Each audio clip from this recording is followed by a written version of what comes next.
Prazer ter vocês mais uma vez aqui nesta aula. Que desde já vocês sintam a bênção do nosso Deus e que no final dessa aula você possa entender, pelo menos um pouquinho, o porquê do seu sofrimento. Hoje nós não temos muitas brincadeiras nem nada, porque realmente é um tema muito importante, algo que muitas pessoas têm passado por muitas dores e o sofrimento realmente... Tem gente que faz até o humor negro com o sofrimento de outras pessoas, mas não é o nosso caso. No nosso caso, nós levamos a sério o sofrimento. As consequências do pecado neste mundo são estrondosas e é por isso que nós levamos tão a sério esse tema. Meus queridos, eu não sei qual o sofrimento que você tem passado, qual a dor que você tem tido. Talvez eu esteja falando com pessoas que discutiram e brigaram com os seus filhos e estão sem se falar há alguns anos já. Talvez eu esteja falando com pessoas que perderam o seu trabalho por causa da pandemia, sempre se esforçaram, mas por causa de força maior, acabaram perdendo seu trabalho. Talvez eu esteja falando com você que perdeu a sua empresa e além da tristeza de ter perdido algo que você amava, ainda você tem a tristeza de ter mandado embora vários funcionários, ter despedido pessoas que você amava, que você sabia que necessitava do seu trabalho. Talvez eu esteja falando com uma mãe que perdeu um filho, uma das maiores dores que o ser humano pode sentir. Um pai que perdeu um filho, uma filha. Talvez eu esteja falando para alguns pais que estão lutando com seu filho para que possa largar das drogas. Talvez eu esteja falando com você, filho, que não consegue sair dessa desgraça chamada drogas. Talvez eu esteja falando com alguém que recebeu uma notícia de que está com uma doença terminal e que não tem mais jeito. Meus queridos, são tantos e tantos tipos de sofrimentos que nós vemos nessa terra que são incontáveis. Parece que nessa terra existe muito mais sofrimento do que alegrias. Parece que a nossa vida é feita de sofrimentos e momentos de alegria. E onde está Deus? Por que é que Deus muitas vezes não se importa com o sofrimento das pessoas? Que Deus é esse que nós servimos e que não se importa com o sofrimento alheio? Sabe, meus queridos, eu saí de casa com 20 anos e fui me aventurar fora do país. Fui para Portugal. Em Portugal, eu fiquei longe da minha mãe, longe de toda a minha família, longe da igreja, longe dos meus amigos. Eu fui com uma pessoa e por alguns motivos essa pessoa acabou indo para outra cidade, motivos profissionais, né? Eu fui com 2 amigos e esses 2 amigos foram para outra cidade. E eu acabei ficando sozinho na grande metrópole de Lisboa. E sabe, meus queridos, lutando para conseguir trabalho, e quando finalmente consegui trabalho, consegui um trabalho que não era o valor que eu achava que eu ia ganhar, né? Aquela ilusão de ganhar um bom dinheiro. Tinha ido com o objetivo não de ficar rico, mas com o objetivo de ter juntado dinheiro para os meus estudos. E quando eu percebi, sabe, que não tinha como, não ia dar. E quando eu percebi que realmente, além de tudo isso ainda, eu era obrigado a ficar a 12 mil quilômetros de distância, num lugar onde no começo eu era muito maltratado. Sabe, eu fiquei com uma espécie de depressão, uma tristeza muito grande. Mas sabe, meus queridos, eu lembro que um dia eu estava sem dinheiro para comprar o cartão para ligar aqui para o Brasil e eu ia ter que esperar mais ou menos uns 10 dias para poder receber, para poder comprar um cartão para poder ligar. E eu fiquei com uma tristeza profunda, uma tristeza muito grande. E eu estava ali trabalhando, ajudando como auxiliar de pintura e de repente eu não consegui me conter e comecei a chorar. E saí assim, sentei no meio-fio, comecei a chorar, orando a Deus, dizendo: Senhor, por que eu não consigo sentir o seu amor? Por que eu não consigo sentir? E sabe, meus queridos, de repente eu senti um braço aqui no meu ombro. E quando eu olhei, me assustei assim, era o patrão ali. E ele satirizava muito a religião, satirizava porque eu não ia no sábado, pedi o sábado para ele. Trabalhava no domingo, mas no sábado não ia. E ele satirizava muito.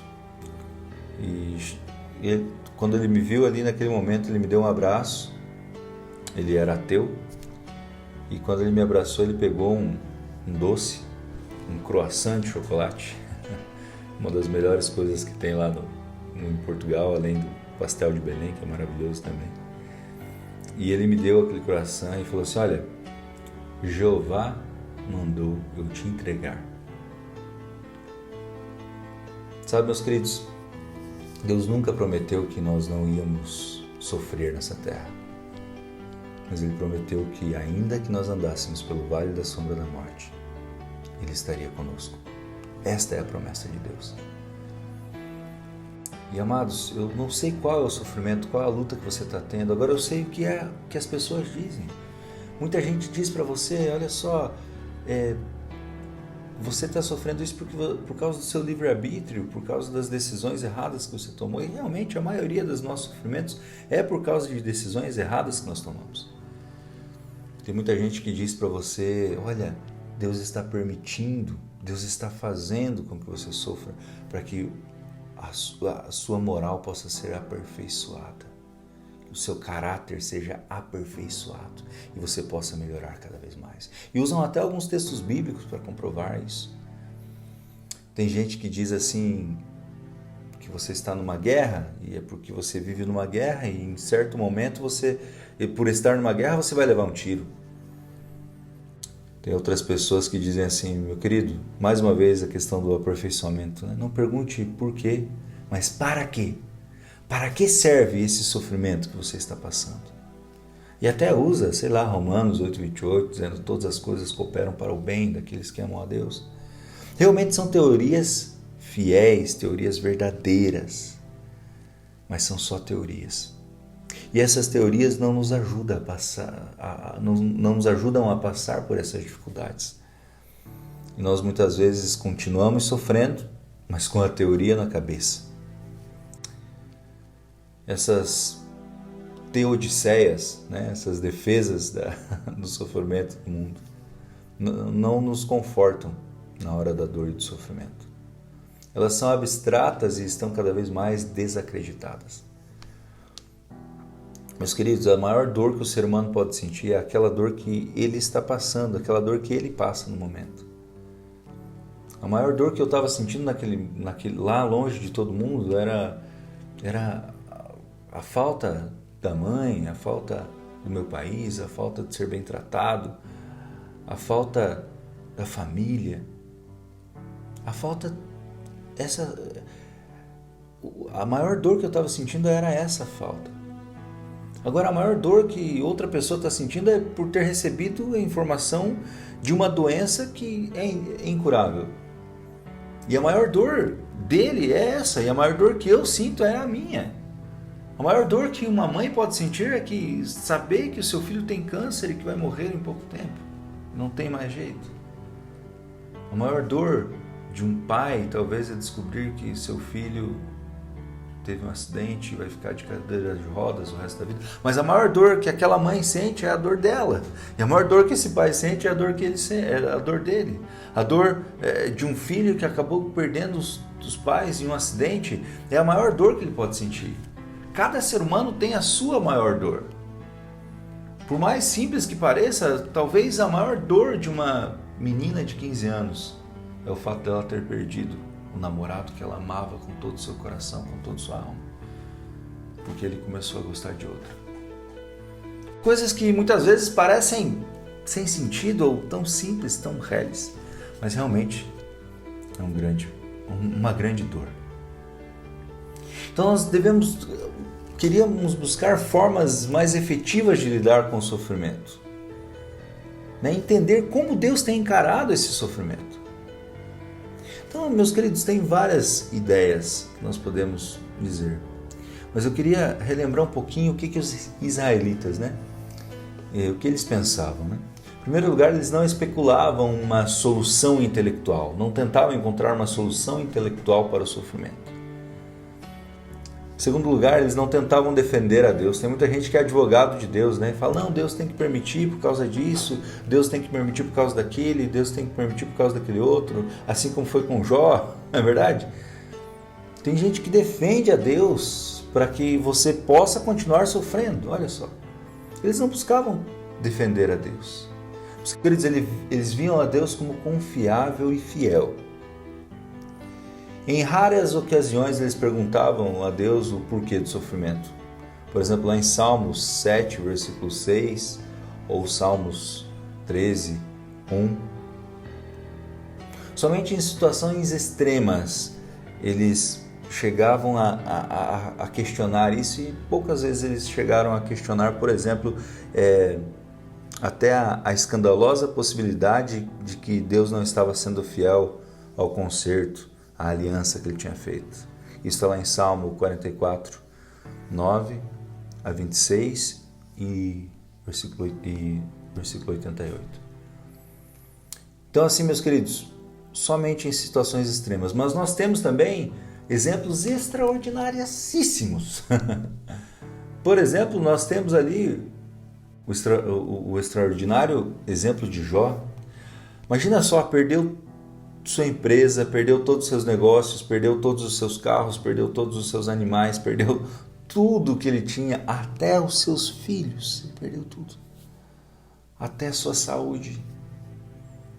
Imagina só, e ele chega a dizer em Jó, capítulo 19, versículo 5, porque eu sei que o meu Redentor vive, e por mim se levantará sobre a terra. Olha só, já pensou você passar por o maior sofrimento, a maior dor, e de repente você dizer assim, não, eu sei que o meu Redentor vive, e por fim se levantará sobre a terra.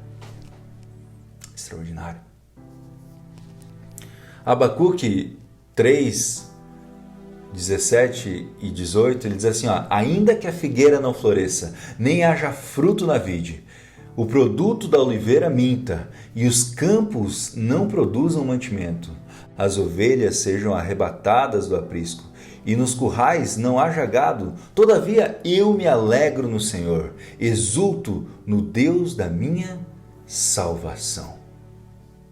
Imagina só, mesmo que todas essas coisas terríveis aconteçam, mesmo que eu perca o emprego, que eu tenha o carro roubado, que eu fique doente, tem essa maldita doença que está correndo o planeta aí, Covid-19, mesmo que meu casamento acabe, mesmo que meu filho morra, mesmo que, ainda assim, eu exultarei, eu me alegrarei no Senhor e exulto no Deus da minha salvação. Ah, meu querido. Ele diz tudo isso, sabe por quê, meus queridos? Porque ele sabe que no fim Deus agirá e o defenderá. Tem até aquela frase, né? No fim tudo vai ficar bem. Se não está ficando bem agora é porque ainda não chegou o fim. E é mais ou menos isso, essa é a mentalidade hebraica. Ah, meus queridos, como nós poderíamos ter essa mentalidade hebraica? Agora, como é que Deus resolveu o plano da salvação então? De que forma ele conseguiu resolver tudo isso?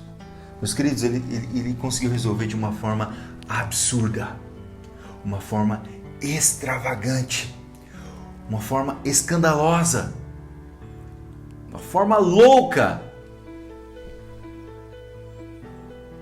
Como ele pode resolver o problema do sofrimento, o problema do pecado nesse mundo? Como é possível você criar um plano para resolver isso?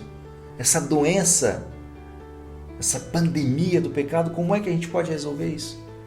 E Deus, ele resolve. E ele resolve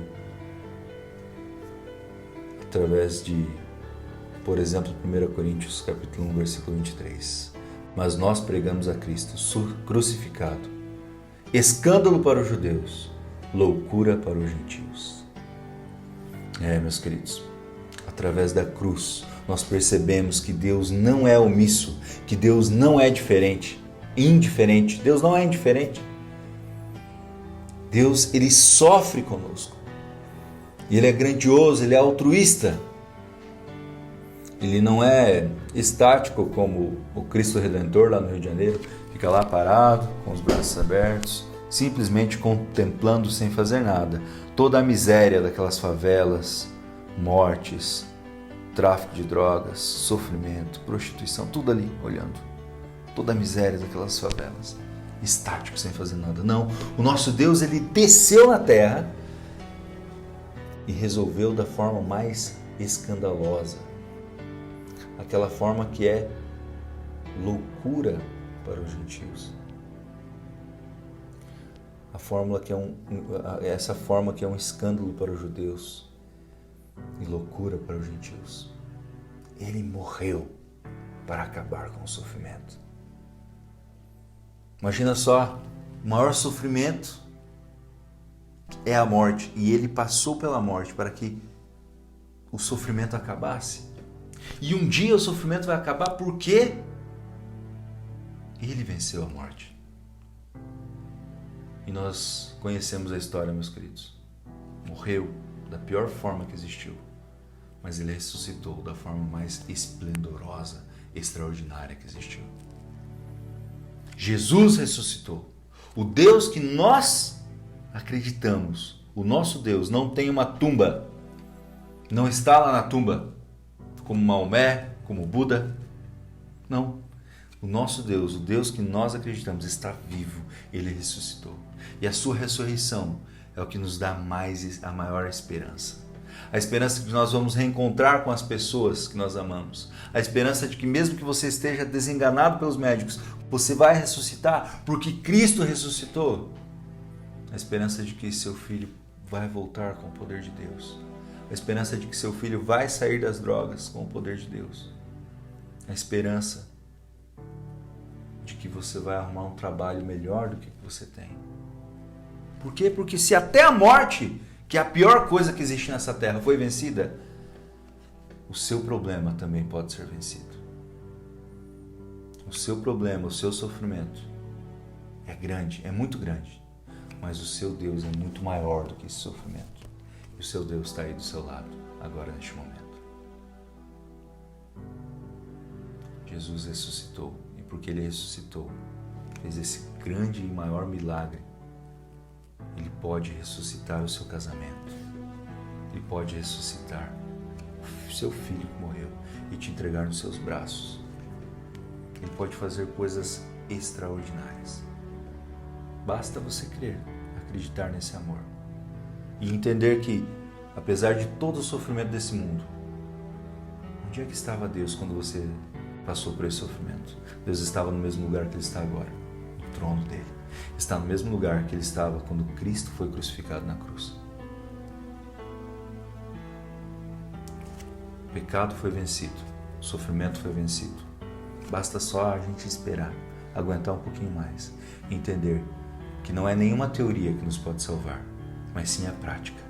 E é a prática que o nosso Senhor Jesus já fez, que é morrer por você na cruz do Calvário. Mas não só morrer, tem muita gente que para no morrer, mas não só morrer, e sim ressuscitar. Que Deus te abençoe. Que Deus esteja com você e com a sua família. Essa era a nossa aula de hoje. Até a próxima aula aí. Tchau, tchau.